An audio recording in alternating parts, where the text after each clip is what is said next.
Project 2025. Project 2025. Project 2025. Trump's Project 2025. We fed Project 2025 into an AI model, asking it one simple question: will Project 2025 destroy America? The answer: terrifying.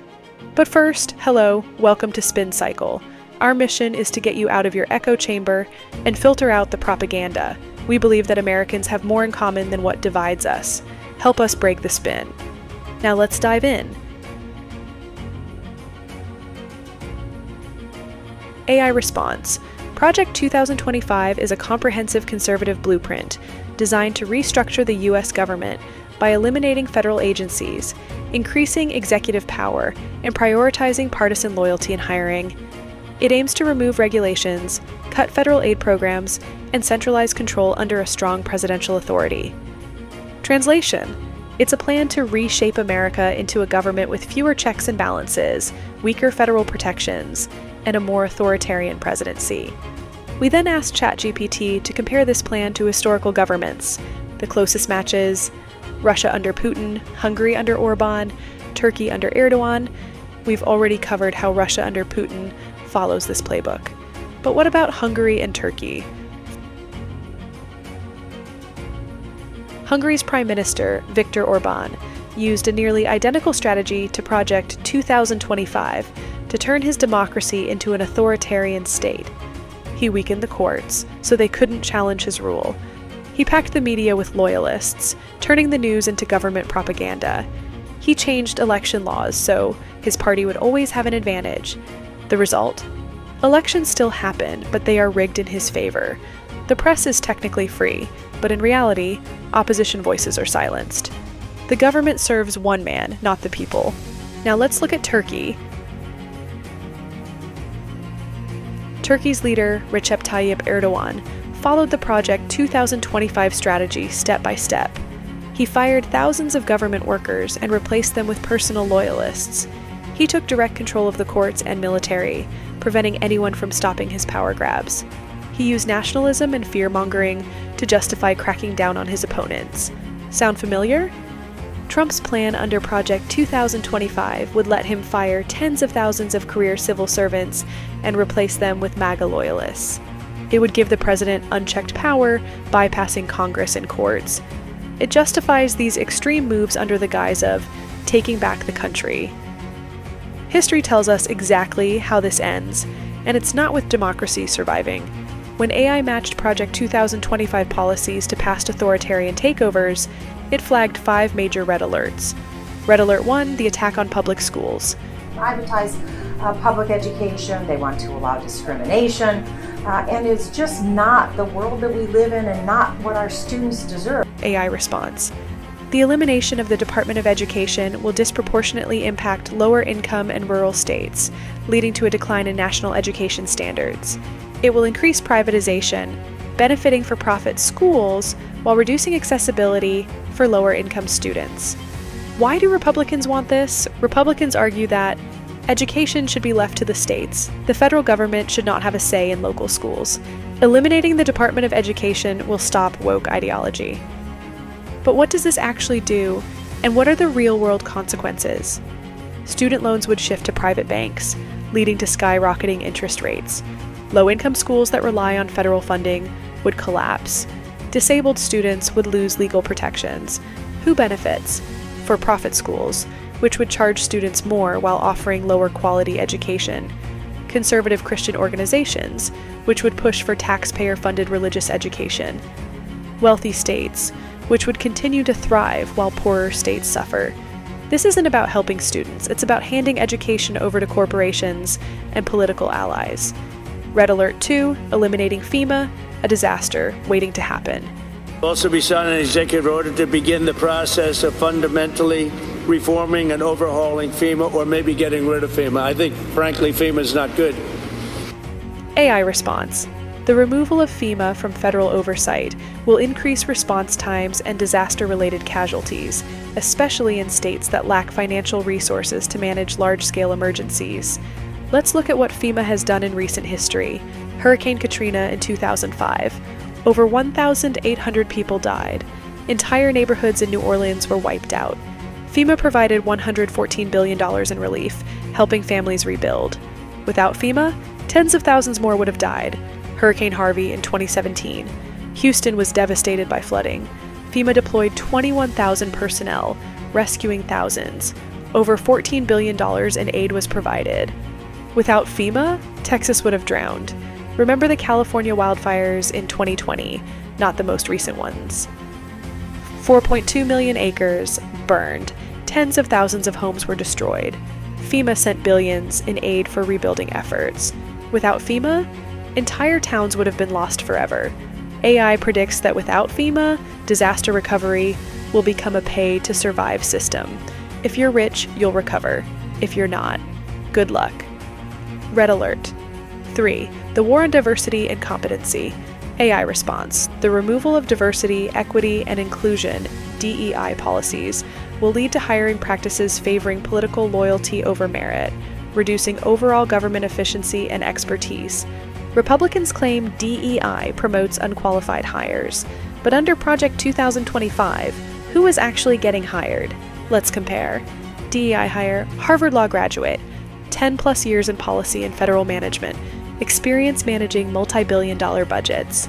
Trump's hire under Project 2025, a 22-year-old right-wing influencer. No government experience. Loyal to Trump, not the country. Sound ridiculous? Let's look at actual examples. In February 2025, President Trump dismissed General Charles Q. Brown Jr., the chairman of the Joint Chiefs of Staff, and Admiral Lisa Franchetti, the chief of naval operations. Both were highly decorated career military leaders. General Charles Q. Brown Jr., over 3,000 flight hours, including 130 combat hours, previously served as Chief of Staff of the Air Force. Admiral Lisa Franchetti, first woman to serve on the Joint Chiefs of Staff, with extensive operational experience leading the U.S. Navy's Pacific Command. Their crime? Supporting military modernization and not pledging absolute loyalty to Trump. Oh, and a black man and a woman. Who's replacing them? We don't know yet. But under Project 2025, the priority is loyalty, not competence. Let's take a look at just one of Trump's hires, Pete Hegseth, Secretary of Defense. Let's be clear. Pete Hegseth is not a military strategist. Mr. Hegseth, I do not believe that you are qualified to meet the overwhelming demands of this job. He's a Fox News host who Trump previously tried to appoint to lead the VA, despite no experience running a federal agency. Now, he finally got the job of Secretary of Defense. Here's why that's terrifying. Hegseth once promoted the idea that the military should stop worrying about woke training and focus on killing bad guys. As if modern warfare is an 80s action movie. He downplayed intelligence reports on rising global threats and instead focused on cleaning out so-called deep state operatives from the Pentagon. He cut military climate security programs, ignoring how climate change is already affecting naval bases and global stability. Imagine being a 4-star general, trained for decades in strategic warfare, and suddenly, your boss is a Fox News personality who spent more time ranting about wokeness than learning how to win wars. This isn't just incompetence, it's deliberate sabotage of military readiness. Imagine this negotiation.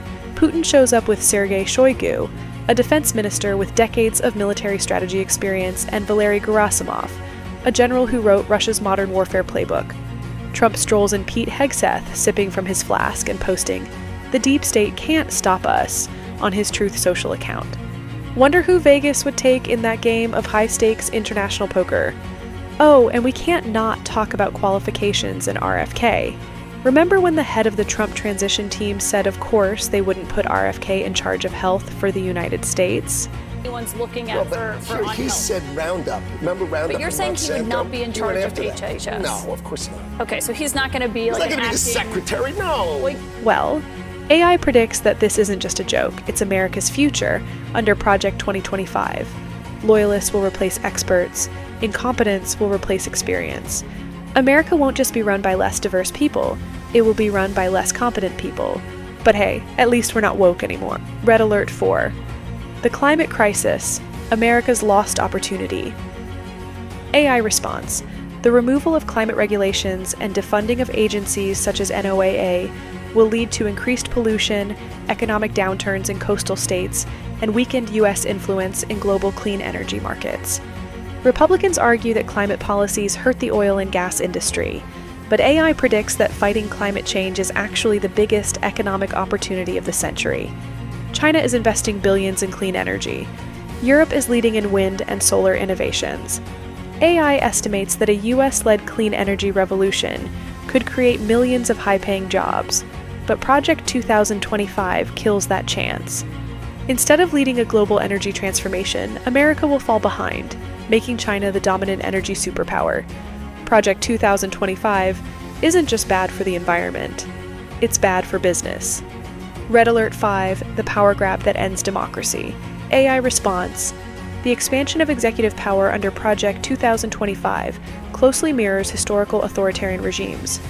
The ability to fire and replace tens of thousands of career civil servants with political appointees weakens institutional checks and balances, increasing the likelihood of democratic erosion. If Trump fires tens of thousands of federal workers and replaces them with yes men, who stops him? Well, hopefully Republicans in Congress, because in America we have this thing called checks and balances. Wrong again. Republicans have already shown time and time again that they won't stop Trump. Could the Supreme Court strike down some of these power grabs? Possibly. But Trump has already stacked the court. If a second term lets him add even more justices, the court could rubber stamp his policies. If Congress fails to act, the courts may be the last safeguard of democracy. But as AI warns, checks and balances are only as strong as those enforcing them. Without institutional resistance, Project 2025 could fundamentally alter American governance. Translation: if we don't stop this, America will never be the same again. If implemented fully, Project 2025 will result in increased wealth disparity, weakened disaster response, reduced government accountability, and a decline in democratic institutions. AI has issued the warning. Now it's up to us to stop it. Share this video. Expose Project 2025. Vote in every election. Because once these changes are locked in, there's no going back.